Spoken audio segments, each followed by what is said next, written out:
AP రాజకీయాల్లో కీలక పరిణామాలు చోటు చేసుకుంటున్నాయి. కూటమి ప్రభుత్వం ఏపీలో జగన్ లక్ష్యంగా పావులు కదుపుతోంది.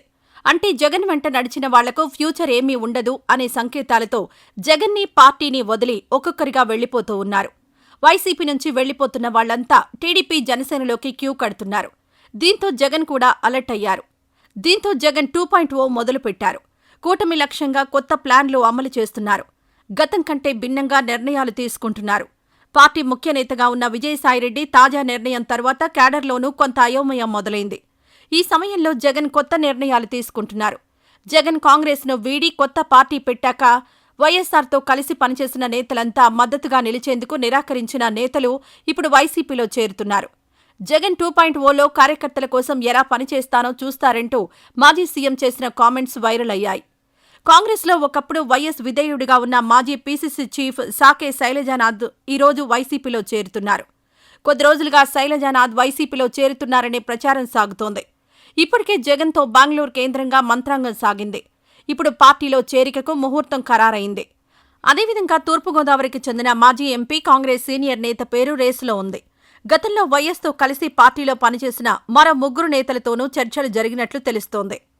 రఘువీరా లాంటి సీనియర్ నేతలు కూడా ఈ క్లిష్ట పరిస్థితిలో వైసీపీలో చేరి జగన్కి సపోర్ట్ ఇవ్వాలి అనుకుంటున్నట్లు ప్రచారం జరుగుతోంది. వైసీపీ నేతలంతా కూటమి వైపు వెళ్తున్న వేళ కాంగ్రెస్ నుంచి వైసీపీలో జరుగుతున్న ఈ చేరికల వలన ఇప్పుడు వైసీపీకి మంచి జరుగుతుంది అనే ఆలోచన కూడా ప్రజల్లో కనిపిస్తోంది. శైలజానాథ్ గతంలో మంత్రిగా, పీసీసీ చీఫ్గా పనిచేశారు.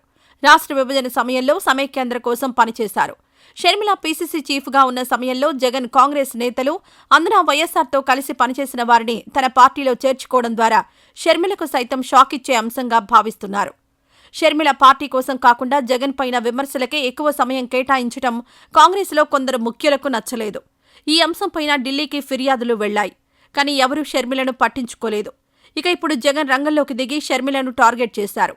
సీనియర్ నేతలు కూడా ఇదొక మంచి అవకాశంగా భావిస్తూ ఇదే సరైన సమయం పార్టీలోకి రావడానికి అన్నట్టుగా పార్టీలోకి రావడానికి రెడీ అవుతున్నారు. 2019 ఎన్నికల్లో వైసీపీ అధికారంలోకి రావడానికి వైఎస్ షర్మిల కీలక భూమిక పోషించారు. 2024 ఎన్నికల్లో వైసీపీ ఓడిపోవడమే లక్ష్యంగా షర్మిల పనిచేశారు. షర్మిలకు, జగన్కి ఆస్తుల విషయంలోనూ వివాదాలు తలెత్తాయి. ఇదే టైంలో షర్మిల తెలంగాణలో పెట్టుకున్న సొంత రాజకీయ పార్టీని కాంగ్రెస్లో విలీనం చేసి ఏపీ కాంగ్రెస్ అధ్యక్షురాలిగా ఏపీ రాజకీయాల్లోకి రీ ఎంట్రీ ఇచ్చారు. ఆ రోజు నుంచి జగన్ రెడ్డి టార్గెట్గా ఆమె విమర్శలు చేస్తూ వస్తున్నారు. ఎన్నికల సమయంలోనూ, ఎన్నికల తర్వాత కూడా జగన్ రెడ్డి టార్గెట్గా షర్మిల దూకుడుగా ముందుకెళ్లారు. ఇన్నాళ్లు షర్మిల విషయాన్ని పెద్దగా పట్టించుకోని జగన్ ఇప్పుడు ఆమె దూకుడుకు చెక్ పెట్టేలా పావులను కదిపేందుకు జగన్ సిద్ధమైనట్టు తెలుస్తోంది. ఏపీ కాంగ్రెస్లో షర్మిల నాయకత్వంపై అసంతృప్తితో ఉన్న సీనియర్ నేతలను జగన్ వైసీపీలోకి ఆహ్వానించడంతో షర్మిల నాయకత్వంపై వ్యతిరేక స్వరం వినిపిస్తున్న సీనియర్ నేతలు అంతా వైసీపీలోకొచ్చేస్తున్నారు. దివంగత వైఎస్ రాజశేఖరరెడ్డి సీఎంగా ఉన్న సమయంలో ఆయన ముఖ్య అనుచరులుగా కొనసాగిన నేతలు కొందరు ఏపీ కాంగ్రెస్ పార్టీలో కొనసాగుతున్నారు. వారందరితో ఇటీవల జగన్ టచ్లోకి వెళ్లినట్లు తెలుస్తోంది. వైసీపీలో చేరే విషయంపై జగన్, శైలజానాథ్ మధ్య ఎప్పటినుంచో చర్చలు జరుగుతున్నాయన్న ప్రచారం ఉంది. ఆయనతో పాటు మరో 8 మంది కాంగ్రెస్ సీనియర్లు వైసీపీలో చేరేందుకు రంగం సిద్ధం చేసుకుంటున్నట్లు ఏపీ రాజకీయ వర్గాల్లో ప్రచారం జరుగుతోంది. అధికారం కోల్పోయిన తర్వాత వైసీపీని వీడుతున్న నేతల సంఖ్య రోజురోజుకు పెరుగుతోంది.